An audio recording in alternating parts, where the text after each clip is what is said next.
The Labyrinth. Taken from Walking a Sacred Path, Lauren Atras. In May of 1998, the New York Times coined the phrase, the Labyrinth movement. In 1991, the general public knew relatively little about labyrinths. From December 1991 through March of 1994, a 36-foot canvas labyrinth was placed in the majestic space of the Grace Cathedral in San Francisco twice a month. These opportunities to walk the labyrinth immediately spoke to the intuitive, imaginative, spiritual nature of the seekers from all walks of life. In the fall of 1995, the cathedral congregation and trustees dedicated the outdoor terrazzo stone labyrinth in the meditation garden.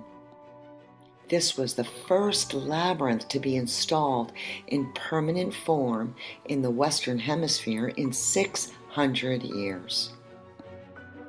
Over the last decade, this powerful blueprint for transformation has moved from being seen as an oddity to being embraced as an experience in practical spirituality. In 1996, the worldwide Labyrinth project began. The mission of the first stage of this project was to pepper the planet with labyrinths.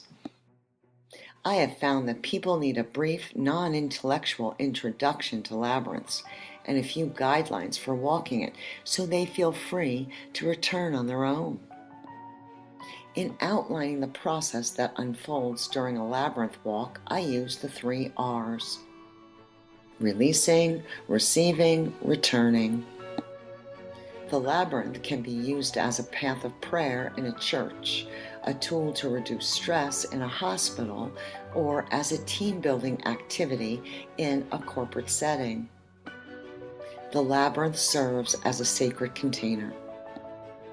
The clear physical boundaries of the pattern, which contain both the circle and the spiral, offer a feeling of safety. This container is more powerful when we add community. New emotions, unique thoughts, and a sense of being at one with others can enter our awareness. There are 2 main ways to use the labyrinth: meditative walking and ritual or ceremonial use. There are 3 areas that the labyrinth can address, and they are healing, specifically psychospiritual, self-knowledge, now called shadow work, and co-creation, now called soul assignment. Initiation and initiatory rituals are becoming a popular way to use the labyrinth. They are effective in helping us move through important transitions in our lives. A person going through a divorce may walk it on the day she receives her final legal papers.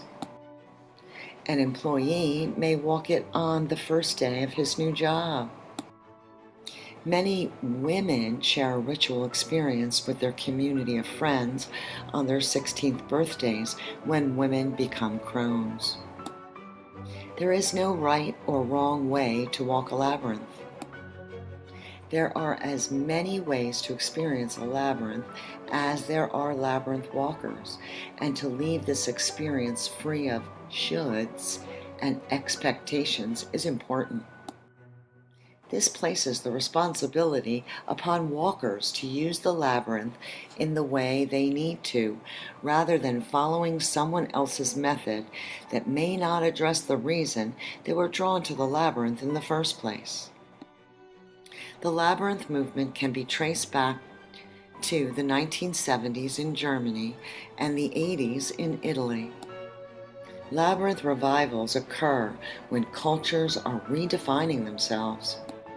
As we move into an uncertain future, clouded with uneasiness, we need the soothing act of walking the labyrinth to support ourselves and knit our communities together.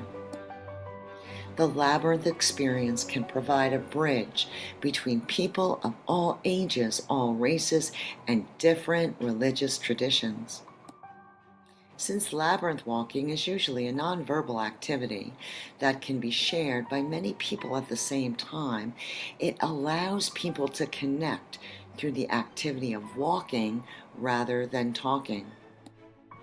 This builds relationships before words can tear them apart. Labyrinth walking supports flow, not force, cooperation, not competition. Labyrinth walking offers a vision for how people can live together in harmony and provides an experience of it as well. Labyrinths are a subset of the mandala, which is the Sanskrit word for circle. Labyrinths can help us to redirect and ignite new energies for living full, creative lives. They can help us meet the challenge to find ways to be of service to something greater than ourselves. The labyrinth teaches us that if we keep putting one foot in front of the other, we can quiet the mind and find our center. The journey may be difficult, and the lesson is to trust the path. We all need strength for the journey.